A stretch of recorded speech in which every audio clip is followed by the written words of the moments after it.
Hai semuanya, balik lagi bareng aku Cinta di podcast Ngobrol Digital Bareng.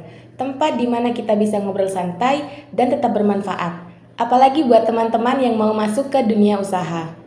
Nah, kali ini aku nggak sendirian nih. Aku kedatangan tamu yaitu seorang pelaku UMKM yang udah sukses beradaptasi di dunia digital. BTW kalian penasaran gak nih siapa sih pelaku UMKM kali ini? Nah, tanpa basa-basi, yuk kita langsung sapa aja orangnya. Halo Kak Frizi. Hai Kak Cinta, wah makasih banget udah ngundang aku ke sini. Aku jadi bisa berbagi ilmu di sini. Sama-sama Kak Frizi, aku udah kepo banget nih, Kak Frizi ini usahanya apa sih? Dan gimana awal mulanya bisa kepikiran untuk masuk ke dunia digital? Jadi tuh aku kan punya usaha kopi nih ya. Awalnya tuh masih buka toko gitu di pinggir jalan, toko kopi gitu. Kayak orang pesen, aku catat secara manual di kertas. Nah, semakin kesini kok kayak omset tuh makin kecil gitu ya. Apalagi pas pandemi itu kayak penjualan tuh bener-bener sepi banget. Nah dari situ aku kepikiran buat buka toko online. Oh, jadi awalnya itu karena keadaan pas COVID kemarin ya Kak? Nah, aku nih penasaran, sebelum Kakak mulai usaha online, ada nggak sih tantangan yang Kakak lalui? Wah kalau tantangan pasti ada ya, apalagi pas awal-awal tuh ya. Aku kan kayak lumayan gaptek gitu kan ya. Jadi tuh belum tahu tuh gimana caranya agar foto produk itu bagus, gimana cara agar deskripsi postingnya itu menarik banyak orang itu masih belum tahu tuh. Nah makanya dari situ tuh aku belajar gimana cara agar foto produk bagus, cara agar deskripsi itu bisa menarik pelanggan.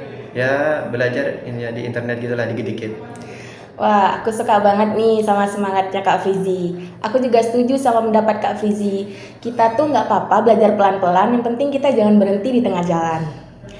Nah, sesudah usaha Kak Fizi sukses, manfaat apa sih yang paling kerasa di diri kakak sendiri? Manfaat yang paling kerasa tuh kalau kita misal buka toko offline tuh kan biasanya yang pembelinya tuh hanya sekitaran lingkungan itu aja kan.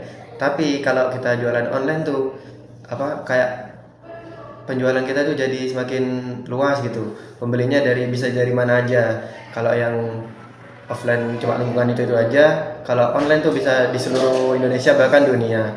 Dan juga kalau online tuh kita bisa tahu gitu review orang-orang tentang produk kita itu gimana. Iya, kalau sekarang tuh kita punya usaha tapi nggak upload ke media sosial itu kayak kurang eksis ya Kak ya. Eh, Oke, dari pendengar kita hari ini, mereka ada yang berpikiran, aku tuh pengen deh kayak Kak Frizi, tapi aku bingung nih mau mulai dari mana. Nah, untuk Kak Frizi sendiri, tolong dong kasih sedikit tips buat pendengar kita hari ini. Oke, ini ada beberapa tips dari aku ya. Yang pertama tuh jangan takut buat mulai. Kita tuh bisa mulai dari mana aja. Semisal kita semua kan pasti punya handphone kan.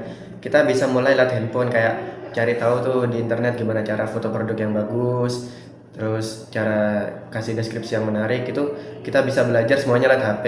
Terus kita harus nyari tuh platform yang cocok, kira-kira yang cocok buat produk kita. Lalu yang kedua itu jangan pernah berhenti belajar ya. Intinya tuh kita harus belajar lah kayak gimana agar supaya orang itu tertarik sama produk kita. Nah yang ketiga itu konsisten. Percuma kalau kita belajar terus kita berani buat mulai tapi kalau nggak konsisten itu kayak sia-sia gitu. Pokoknya intinya kita harus belajar, jangan takut buat mulai dan konsisten. Keren banget nih tips dari Kak Fizi. Makasih ya Kak atas tipsnya.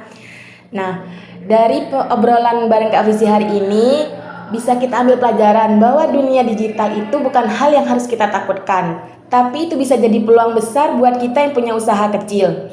Bentar. Terima kasih Kak Fizi atas sharingnya hari ini. Semoga usaha Kak Fizi sukses terus ya. Wah amin, makasih banyak ya Cinta. Nah, segitu aja guys episode kita kali ini di Ngobrol Digital Bareng. Tetap semangat dan jangan lupa digital itu kunci masa depan. Dadah semuanya.